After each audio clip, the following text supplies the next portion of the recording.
a bit of a mouthful when you do a lot of different things. So I know a couple of you, but for those that don't know me, my name is Carlene Ross.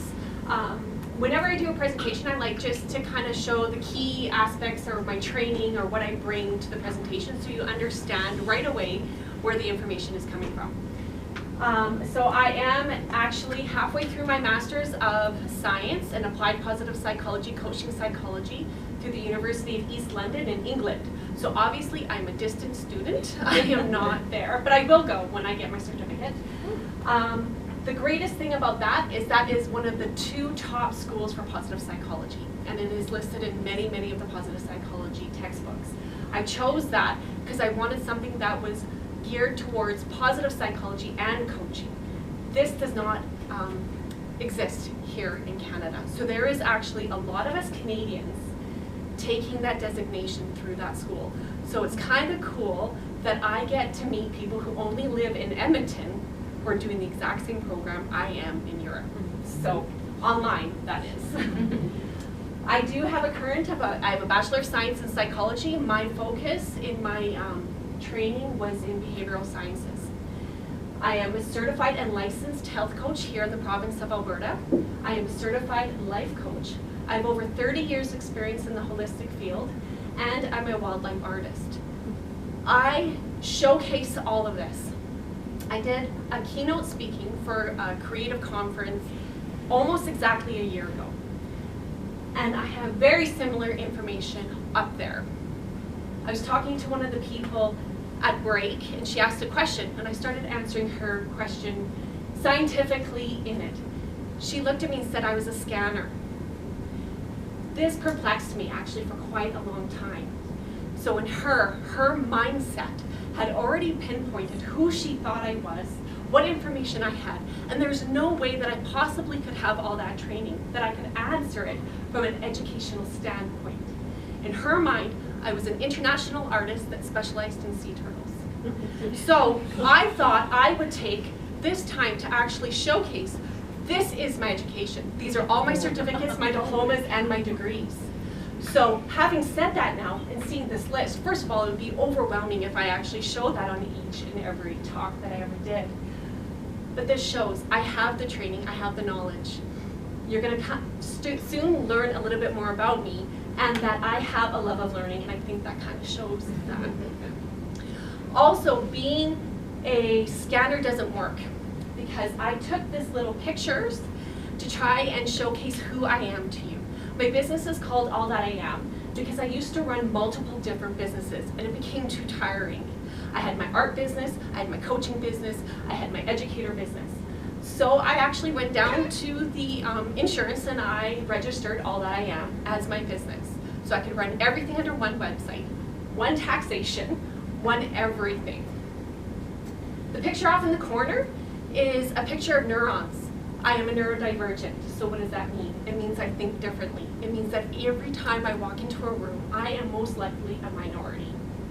I am a highly sensitive person, so that is 20% of the world's population. In September, I also found out that I am a dyslexic. That is 9% of the population. So at 49 years old, I found out that I am dyslexic. I was ignorant to what that meant before the diagnosis. Most people think it means you flip numbers or letters. I don't do that. It usually means that you are unintelligent or you struggle in school. I have distinction marks in postgraduate. That's not me either. There are multiple types of dyslexia. And this, through my graduate studies, is something that I'm hoping to change and help educate more so online. In Canada, I am considered to be have a learning disability. And I can tell you right now I don't. It's just I see things differently and I process differently. I use a lot of my artwork and a lot of my speaking engagements to help promote wildlife. I work with conservation groups all over the world. They know my artwork, they have no idea who I am. I can walk into a room and people will know my art, but they don't know who I am. I specialize in sea turtles. I have painted over 70 sea turtles. They have sold worldwide. They have represented Canada in world-class competitions, exhibits. They've been in books across the world. That is what I'm known for. I'm a lover of learning. I will learn things down deep, and I will follow the webs. I constantly tell my husband I've gone down a rabbit hole. And that is because I can't be a scanner.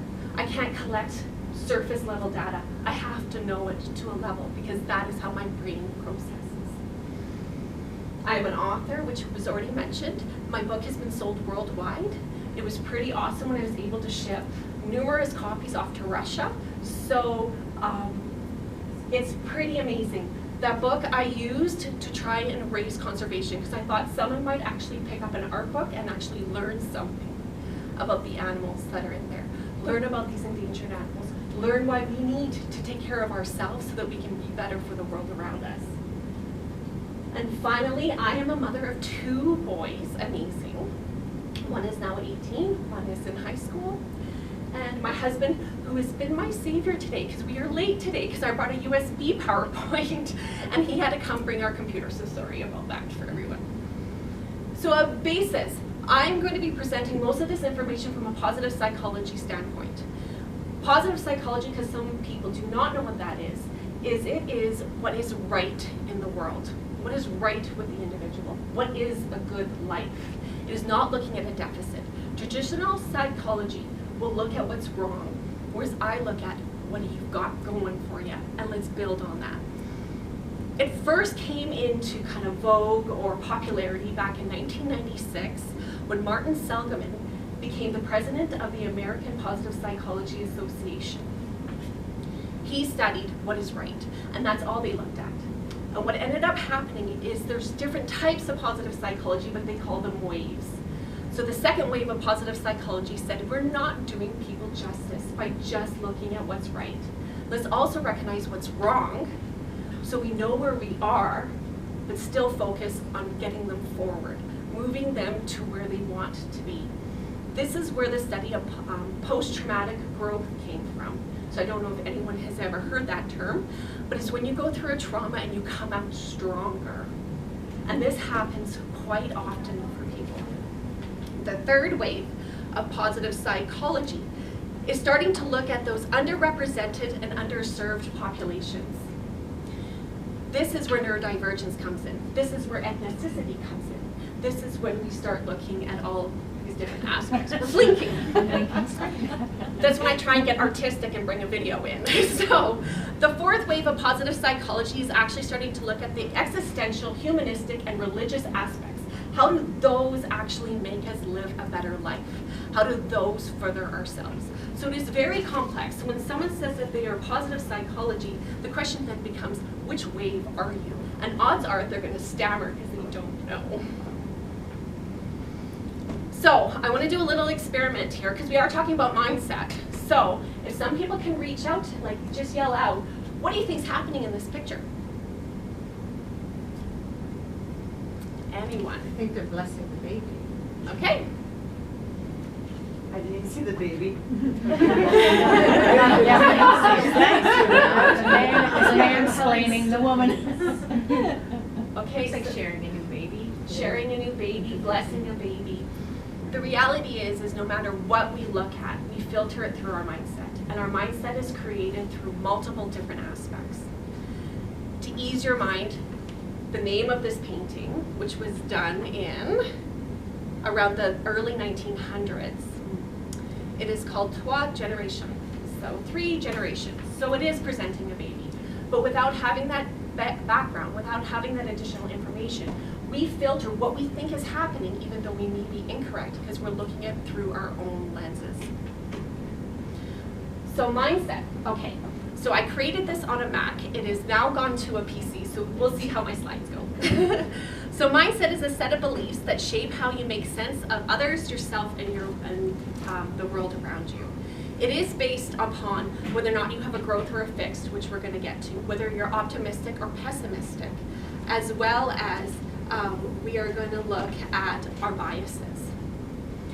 So what is your mindset? Is it a growth or a fixed?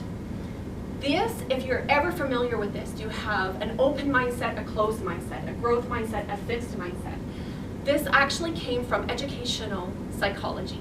This actually came from studying children in schools to decide how that they would learn.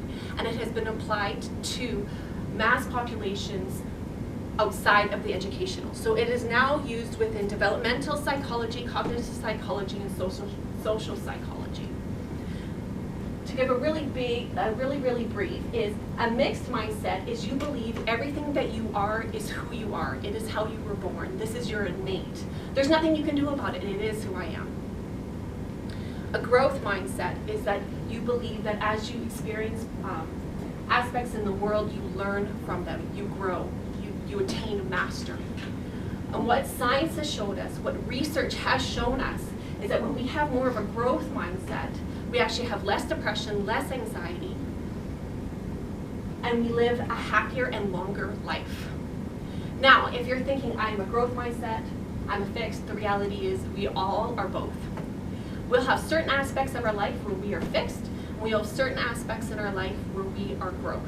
And the reality is we want to try and shift ourselves to be more growth, more open, look for the opportunities. Look at the journey that we're going to learn versus just getting to that end goal.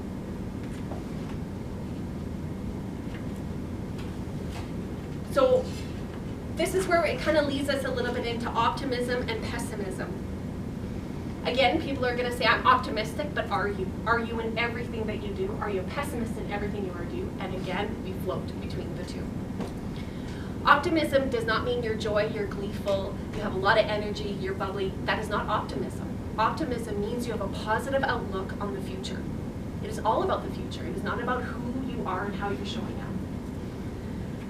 So generally speaking, optimism is when you think that outcomes or the future is going to work out. It's all going to be okay.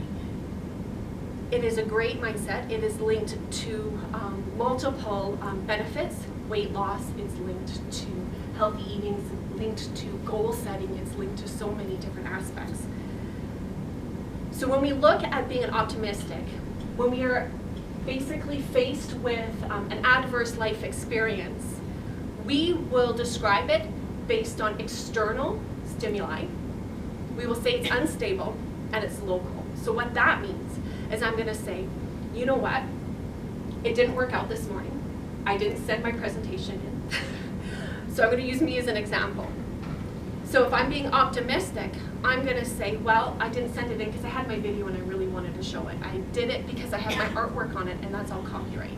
I did it because of all these other things. So I'm giving reasons outside of myself as to why this ended up happening or me experiencing it. It's unstable because it's just for right now. I learned from it. I'm going to move forward.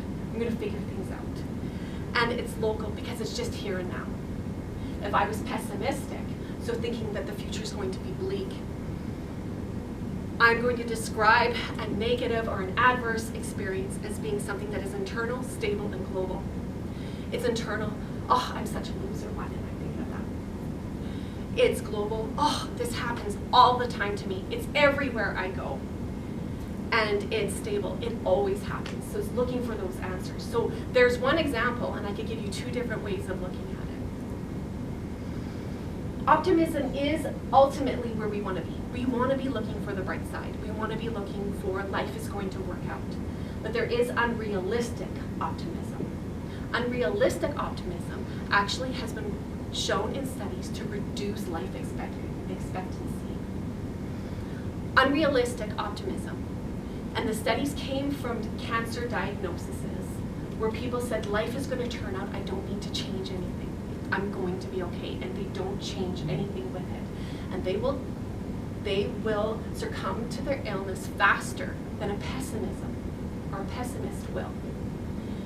In those circumstances, what is beneficial is to have what's called defensive pessimism. And what that is when you shift your goals, your attitudes, so that you ward off the potential negative outcome. And those individuals with cancer diagnoses will actually live longer because they're the ones that are going to change their diet. They're the ones that are going to start walking more. They're the ones that are going to go, I'm going to be mindful, because they're not thinking that life is just going to be okay no matter what I do. So again, we float between the two. So it's our choice. Ultimately, when we look at mindset, it is our choice on how we want to show up. Finally, what really affects our mindset is our cognitive biases. And here we have 180 types of biases that we could be filtering through any one moment. The main one that we do is the confirmation bias. We are only going to look for what is going to confirm what I already believe. So, I see an individual walk by me and they look me up and down and be like, oh, my outfit is this, my outfit is that, because I'm already believing that. Or it could be they're checking you out going, wow, I really love those shoes, right? You have no idea what is happening beyond anything other than yourself. Because you have no idea someone else's intentions, right? So this is way too complex to get into other than the confirmation bias. But this is another way of filtering that. As I presented, first walked out here, all of you actually had your own mindset on who I was, how I maybe was presenting, the information that I gave, and that slowly shifted the more you learn about me, your mindset towards what I'm going to present to you. It's a realism. It just is what it is. And as my younger son always says when I tell him to change his mindset, he goes, ugh, positive psychology, Mom, again. I'm like, you guys are my greatest guinea pigs, is what it is. So when we're looking at our mindsets, ultimately, we want to look at what makes us good. It is positive psychology. So what makes us good? What makes us happy? And this is what I think is really important to realize, is that 50% of our happiness comes from our genetics. It comes from our parents, it comes from our grandparents, it comes from our ancestors. For some of us, that's pretty darn depressing. But that is where it is.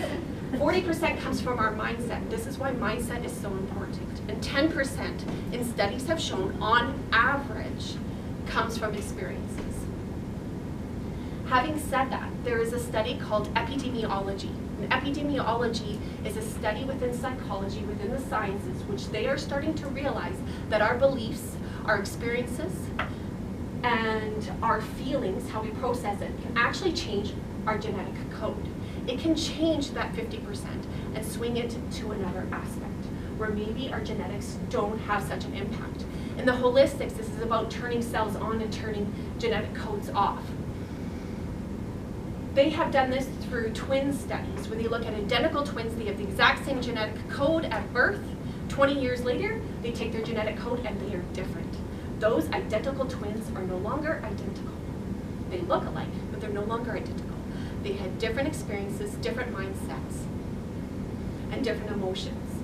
And it actually changed who they were. When we're looking at our happiness and our well-being to shift our mindset, we also need to look at our social networks. So our friends can contribute to our own well-being and our happiness by 15%. It doesn't end there. Our friends' friends actually affect our happiness and our well-being by 10%. It doesn't end there. Our friends' friends' friends affect our happiness by 6%. It is not just what you eat that will shift who you are and how you show up in the world. It's also who you hang out with.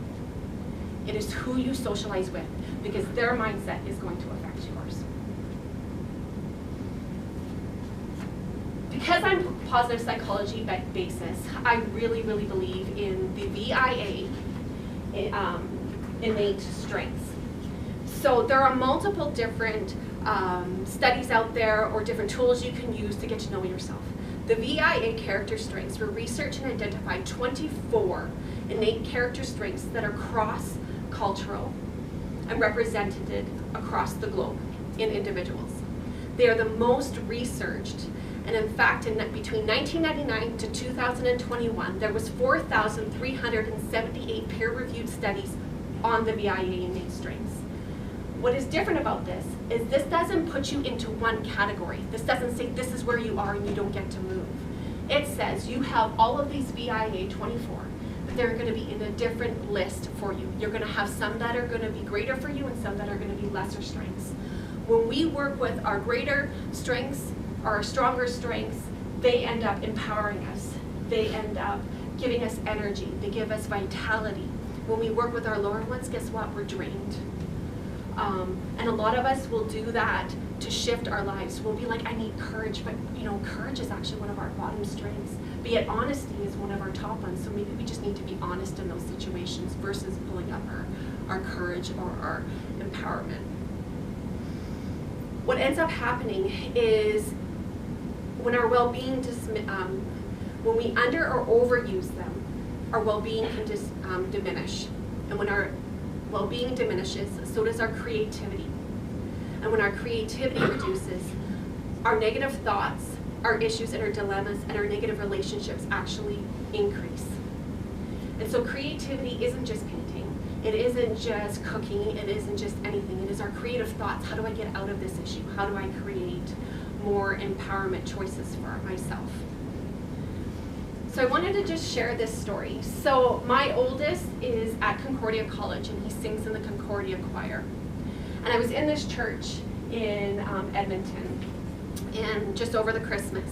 And I watched this young girl, because I showed up early because I am neurodivergent and I have to sit down and I have to find where I'm going to sit because that's what makes me comfortable.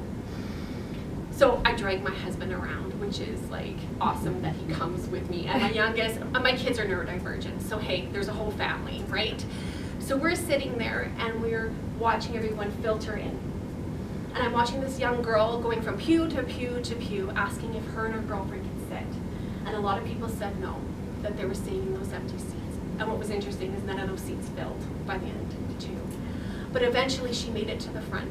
She saw two groups of elderly couples. She asked if her and her girlfriend could sit. There was enough room for two of them, and they had said yes. Well, she bounced in with vitality and joy. She turned to the one gentleman and she said, "Thank you so much. It is such a pleasure that I get to share this experience with you. My name is so-and-so, and who are you here to watch?" And I sat there, kind of watching from a distance, right? So eavesdropping or whatever you want to call it. But I was like, wow, I used to be like that when I was younger. When did that change? That is a lost strength. So even though we have our VIA, and I work with my strengths all the time, my number one strength is spirituality. My number 3 is love of learning, which is why I take so much schooling. But when we realize that we have lost this strength or misplaced it, we get the opportunity that we get to discover it back and bring it back again. And at the end of that concert, the young girl turned to the gentleman and she said, "It was such an honor to have graced your presence, and I hope we cross paths again." And I thought, what other 20-year-old girl ever says stuff like this? This was the most amazing event for me to witness and realize that we get to bring back what we've lost and those aspects of ourselves, because we've all done it as we age. We get a little bit too busy and we forget who we once were.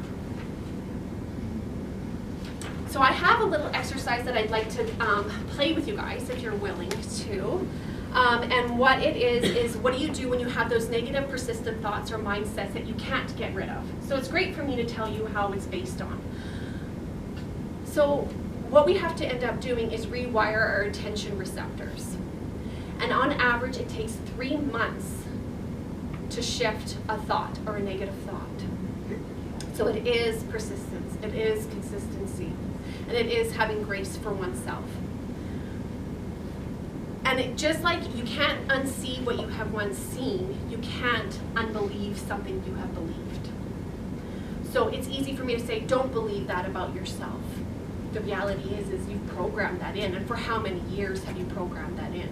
So me saying it to you, it's not like it's a miracle healing. You are always going to be thinking that. So if you're willing to play, nobody has to say anything out loud. This is a private, internal exercise. But I would like to invite you to sit comfortably and bring your attention to your resting breath. You don't even have to close your eyes, just sit and breathe. And when you are ready, I want you to bring to mind one judgmental thought that you might have about yourself in the form as I am. So it could be I am stupid, I am a failure, I am not good enough, I'm always late. And I want you to notice how you feel and what emotions are being arised in yourself by thinking that. Again, just take notice. Nobody has to share anything. Notice where you're feeling this in your emotion. Is it in your gut? Is it in your chest? Is it in your neck? Do you find you tense up? Now I want you to shift it. So I want to invite you to insert the phrase, I am having a thought that I am. So it could be, I am having a thought that I am stupid. I am having a thought I am a failure. I am having a thought that I am not good enough. I want you to repeat this a couple times.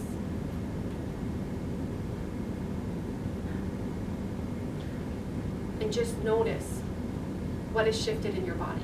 How does that feel for you? So by using the phrase, I am having a thought, in front of any negative thought, no matter what it is, allows you to step back from the emotional charge of that thought and enter into a state of cognitive diffusion. And what that is you begin to observe the negative thought for what it is. It is just a string of words that you have put together. That's all they are. And as we're coming to an end here, I just wanted to share one more story. So when I was about 18, 19 years old, I worked in a bar here in Edmonton as well as a gym. And I knew a boy who also worked at the bar, and he worked out at the gym. And one day, we used to have really deep, in-depth conversations. And one day he showed up at the gym and he said, Carlene, I think you're ready for the knowledge in this book. And he gave me this book. And I took that gift and I read that book. And that book sent me on a path and a trajectory to lead me to be standing here in front of you today. I use this book multiple times with a lot of the clients I work with on teaching them that meditation isn't just sitting on a pillow, you can do it anywhere. There's coffee meditation, walking meditation. You don't have to sit in a yoga room. I'd always wondered what happened to that boy through the years. I got married, I met my husband, got married, life goes on. But he always crossed my mind because he made such an impact with this gift to me. And I thought that if he ever crossed my path again, I would want to tell him how much this gift meant to me. So one day on Facebook, I saw this picture scroll by on one of my contacts, and I looked and I go, I swear that's the boy. Because I never knew his last name. I worked in the bar, I worked in the gym. We didn't really know each other's last names back then. And I looked and I go, that is him. Oh my goodness sakes. And so I promised myself I would tell him. So I took the courage and I emailed him a very personal email saying, I don't know if you remember me, but you gave me this book and it has sent me on this life path. And since then, this is the different choices I ended up making. And after I pressed send to him through Messenger, I Googled him. So all these years I had been wondering what had happened to the boy. But what I didn't realize is that he was actually in the TV shows that I had been watching with my children. He had been on the movie screen that I had been seeing as extras in very, very famous Disney movies. He had been there the whole time I had been looking. And the reality is, and the knowledge I gained from that experience was, I was so busy looking for who I thought he was, or the person he was, I never ever noticed the man he became. And so when we apply this into mindfulness, it's about being mindful to the moments and the information and the knowledge that we get versus looking for what we think we're looking for. Because we're gonna miss out because maybe our answers were always sitting there and standing in front of us. So just a review. Looking at mindset through the world, through the year, this year, is to honor all parts of yourself. It's you are who you surround yourself with. To use your innate strengths. What is it that you bring to each and every moment that you show up in? Those are your innate strengths. It's not what you do, it's who you are. That negative thoughts are just that. They're just thoughts, just words strung together. And mindfulness allows you to notice your current reality. I just see some pictures being taken, so I'll wait for a second. Hey, yeah, I'm a social media person. Yeah? So I want to thank you for your time and just your opportunity and allowing me to come speak to the group here and everyone to take their time, out of their days to show up and listen what I and the other speakers had to say. So thank you.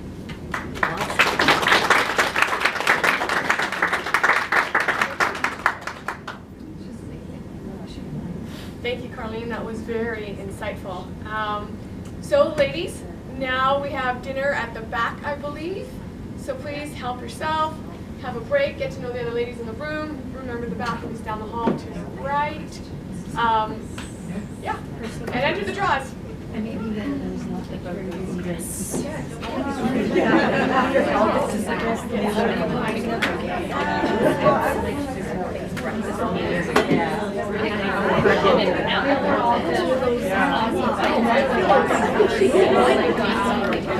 Well, I'm not hungry. I know.